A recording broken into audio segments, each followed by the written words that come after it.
कहां तक पहुंच गए थे? तो हमने आपके साथ एक पॉइंट तो ऑलरेडी डिस्कस कर लिया था वैलिड कॉन्ट्रैक्ट का, वो हम ऑलरेडी डिस्कस भी कर चुके हैं और रिवाइज भी कर लिया हमने 2-3 दफा इसको, तो ये तो पॉइंट खत्म हो गया। दूसरा पॉइंट हमने क्या बोला था कि परफॉर्मेंस ऑब्लिगेशन। परफॉर्मेंस ऑब्लिगेशन में कौन सा पैरा लगता है? ये पैरा 27 लगता है, जिसके हिसाब से हम क्या करते हैं, हम देखते हैं कि दो तरह की चीजें हो सकती हैं। फटाफट से बताओ कौन कौन सी हो सकती हैं? या तो सीरीज हो सकती है, series of similar goods and services जिनका सेम पैटर्न है ट्रांसफर करने का, सेम प्रकार से ट्रांसफर होंगी। इसको हमने कहा था कि ये हमारी एक ही पीओ मानी जाएगी। इसका मतलब इसको आप अलग अलग पीओ नहीं बोलेंगे, इसको एक पीओ बोलेंगे। गार्गी ने कहा क्या मेंटेनेंस विल बी 1 पीओ और 2 पीओ, क्योंकि उसमें ऑयल चेंज भी है। बेटा वो एक है, वो उसके पीछे कारण ये है क्योंकि oil change and rotation are both integrated, ठीक है, दोनों कनेक्टेड हैं, एक दूसरे पे डिपेंडेंट है वो।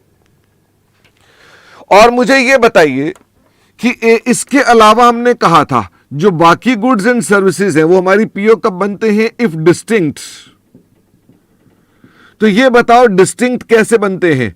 डिस्टिंक्ट कैसे बनेंगे? अगर हम बोलते हैं पीओ डिस्टिंक्ट है तो फटाफट से बताओ डिस्टिंक्ट कैसे बनेंगे? दो प्रकार से बोला था हमने कि वो हमारे पैरा 27 की जो कंडीशंस हैं उसके हिसाब से कैसे बनेगा। रदर पैरा 27 यहां पर आएगा। हमने कहा customer can benefits on its own या रिसोर्सेज अवेलेबल से वो क्या कर सकता है? बेनिफिट ले सकता है। एंड साथ में दूसरी कंडीशन क्या थी कि जो प्रॉमिस्ड गुड्स एंड सर्विसेज हैं वो क्या हैं? These are separately identifiable promises. मतलब क्या हो गया? सेपरेटली आइडेंटिफाइबल प्रोमिसेस का क्या मतलब हो गया? इसका मतलब ये हो गया कि हमारे पास there is no integration required, यानी कि उनके अंदर आपस में कोई कनेक्शन नहीं है। यानी कि अगर गुड्स एंड सर्विसेज 1 और गुड्स एंड सर्विसेज 2 इन दोनों में आपस में कोई भी इंटीग्रेशन इन्वॉल्व नहीं है। वैसे ही नो कस्टमाइजेशन और मॉडिफिकेशन, बात एक ही है, उसी बात को कहा जा रहा है और कुछ नहीं है। इसका मतलब गुड्स एंड सर्विसेज 1 और गुड्स एंड सर्विसेज 2 ये दोनों में आपस में कोई मॉडिफिकेशन एक दूसरे पर नहीं है, निर्भर नहीं है। हमें इन दोनों को कहीं पर भी इसकी वजह से इसे कस्टमाइज नहीं करना, इसकी वजह से इसे कस्टमाइज नहीं करना। नेट रिजल्ट ये है कि goods services 1 are not dependent on GS2। इसका दूसरे के साथ कोई लेना देना नहीं है, तो हम बोलते हैं कि हाँ वो हमारे पास सेपरेटली आइडेंटिफाइबल है और हम उसके अकॉर्डिंगली काम करते हैं। क्या ये आपके लिए थ्योरी कंडीशन थी? यस। ये भी क्या थ्योरी कंडीशन थी? यस। फिर इसके बाद आ गए हम सेटिस्फैक्शन बेसिस पर। और सेटिस्फैक्शन बेसिस क्या ये भी इंसेप्शन पर ही हम लोग तैयार करते हैं? हम इंसेप्शन पे ही ये तय करते हैं कि सेटिस्फैक्शन बेसिस क्या होना चाहिए। तो ये बताओ सेटिस्फैक्शन बेसिस की अगर हम बात करते हैं तो सेटिस्फैक्शन बेसिस के लिए 2 सेटिस्फैक्शन बेसिस मैंने आपसे कहा होते हैं। एक हमारे पास हो गया SOT और एक हो गया पॉइंट इन टाइम। तो SOT के लिए हम लोग अपने पास चेक करते हैं और अगर मान लीजिए वो फेल हो जाए, SOT fail, then it is PIT। इसका मतलब PIT कोई अपनी कंडीशन नहीं है, सिर्फ SOT को चेक करना है। तो इसका मतलब यह कि आप अपने पास PIT को अप्लाई कर देंगे यदि मान लीजिए आपके पास SOT फेल हो जाता है। यह कौन सा पैराग्राफ था? यह पैराग्राफ 35 था। आप लिख नहीं रहे थे, पैराग्राफ नंबर नहीं लिखना है तो कोई दिक्कत नहीं है। हमने कहा SOT कब कब हो सकता है? SOT तब तब हो सकता है जब 3 में से कोई भी एक कंडीशन पूरी हो जाए, एनी कंडीशन। शशि वो वीडियो कल वाला ही बच्चे बोल रहे हैं नहीं बना था और आज वाला भी वीडियो नहीं बनाया होगा, तो एक बार चेक कर लेना, ठीक है। तो हमने कहा सबसे पहले कस्टमर को क्या होता है? कस्टमर रिसीव करता है और कंज्यूम करता है benefits by entity performance on simultaneous basis. वो साइमल्टेनियसली ही वो उसको रिसीव कर लेता है और रिसीव करके साथ में उसका बेनिफिट भी कंज्यूम कर लेता है। इसको चेक करने की मैंने आपको टिप बताई थी, और वो टिप क्या बताई थी कि आप इसको भाई, हो सकता है आपको स्ट्रेट फॉरवर्ड वो चीज दिखाई दे रही हो कि रिसीव भी कर लिया, कंज्यूम भी कर लिया, तो ये स्ट्रेट फॉरवर्ड भी आपको चीज दिखाई दे सकती है। या कई बार आपको इसे चेक करना पड़ता है कि क्या यह काम रीवर्क करना होगा यदि किसी और एंटिटी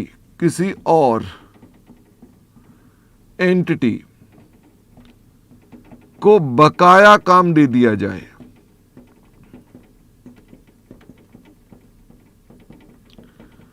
इसका मतलब अगर हमारा काम जो हमने किया था उसका काम बाकी का किसी और एंटिटी को दे दो, तो क्या उसे वो काम जो हम कर चुके दोबारा करना होगा? यदि जवाब मिलता है नो, नहीं करना होगा, नो रीवर्क, तो हम क्या मानते हैं? देयरफॉर हम ये बोल देते हैं कि कस्टमर ने बेनिफिट ले लिया है, कस्टमर ने बेनिफिट ले लिया। तो हम लोग अपने पास सेटिस्फैक्शन बेसिस जब चेक करते हैं तो देखते हैं कि जब हम काम करेंगे, क्योंकि हम इंसेप्शन पे ही देख रहे हैं, हम जब काम करेंगे तो क्या हमारे काम करते ही कंज्यूमर बेनिफिट रिसीव भी कर लेगा? उसके लिए हम इस तरह से चेक करते हैं कि हमारे काम करने के बाद किसी और को काम ना करना होगा, यानी वो हमसे बेनिफिट ले रहा है। ये एक तरीका हो गया चेक करने का। फिर हमने कहा कस्टमर के यहां पर कोई एसेट क्रिएट हो रहा है या इनहेंस हो रहा है। ये एसेट किसके पास पड़ा हुआ है? In the control of customer. Customer के पास एसेट है और उसी को हम लोग अपने पास क्या कर रहे हैं? इंप्रूव कर रहे हैं। इसका मतलब अगर मान लीजिए हम कार की सर्विस कर रहे हैं, मुझे फटाफट से बताओ, कार की सर्विस कर रहे हैं, हम सर्विस कर रहे हैं, तो ये बताओ कार की सर्विस होने पे किसका एसेट इनहेंस हो रहा है? Asset enhanced is of customer. इसका मतलब यह कि अगर हम कार की सर्विस कर रहे हैं और वो सर्विस लंबा समय लेती है, तो लंबा समय लेते हैं तो एसओटी में कवर करना चाहिए, क्योंकि कस्टमर अपने पास बेनिफिट ले रहा है उसका। और एक तीसरा कंडीशन और भी थी जो हमने आपके साथ शायद बताई थी या नहीं बताई थी, वो ये कि हमारे पास जो एसेट क्रिएट हो रहा है is of no alternative use to entity. यानी एंटिटी परफॉर्मेंस जब देगी तो उससे जो एसेट बनेगा वो किसी काम का एंटिटी के लिए नहीं है, एंड एंटिटी कैन क्लेम या इनफोर्स पेमेंट फॉर इट। वो उसके पैसे मांगेगी कि साहब मुझे तो उसके पैसे चाहिए जो मैंने काम कर दिया है। फॉर इट को लिख देते हैं फॉर वर्क परफॉर्म्ड, जो उसने काम कर दिया उसके लिए उसको पैसे मिलेंगे। तो इसका मतलब ये हो गया कि हमने कुछ किया है जिसका हमें कोई फायदा नहीं है और हम दूसरे से उसके पैसे ले सकते हैं। इन तीन में से कोई भी एक केस हो तो हम क्या बोलते हैं? हम बोलते हैं हम एसओटी पर काम करेंगे। तो एसओटी पर काम कब होगा? एसओटी पर काम तब होगा अगर मान लो कंज्यूमर ने उसका फायदा ले लिया है तो, या कस्टमर के यहां जो एसेट था उसकी इंप्रूवमेंट कर रहे हैं तो, या हमने जो एसेट बना दिया उसका कोई अल्टरनेटिव यूज हमारे लिए तो है ही नहीं, हमने तो कर दिया, हमें उसका कोई फायदा नहीं है, पर हम उसके पैसे ले सकने का अधिकार रखते हैं जो काम हमने कर दिया है उसके लिए। तो इन तीन सिचुएशंस में अगर ये कोई भी एक, एनी कंडीशन इज सेटिस्फाइड, तो ये एसओटी है, वरना हमेशा कौन सा केस होगा? पीआईटी होगा। फिर इसी के अंदर मैं एक बात और भी बता देना चाहता हूं कि जो सीरीज होती है, जो सीरीज ऑफ सर्विसेज है, यानी कि अगर हम कोई सर्विस दे रहे हैं और वो सीरीज है, इसका मतलब ये सिमिलर, हम सिमिलर सर्विस दे रहे हैं, तो इसके लिए हमेशा हम लोग क्या करते हैं? हम एसओटी ही मेथड अप्लाई करते हैं। वी ऑलवेज से कि ठीक है भाई, इसके अंदर तो कोई दिक्कत नहीं है, हम अपने पास ऐसा करेंगे। जितेश कह रहा है सर इसके लिए कोई एग्जांपल बता दीजिए जिसके अंदर हमने कोई एसेट बना दिया जिसका कोई यूज नहीं हो रहा। We have the examples in book. Okay, तो जितेश हम ऐसा करते हैं, हम लोग बुक के कंटेक्स्ट में देखते हैं।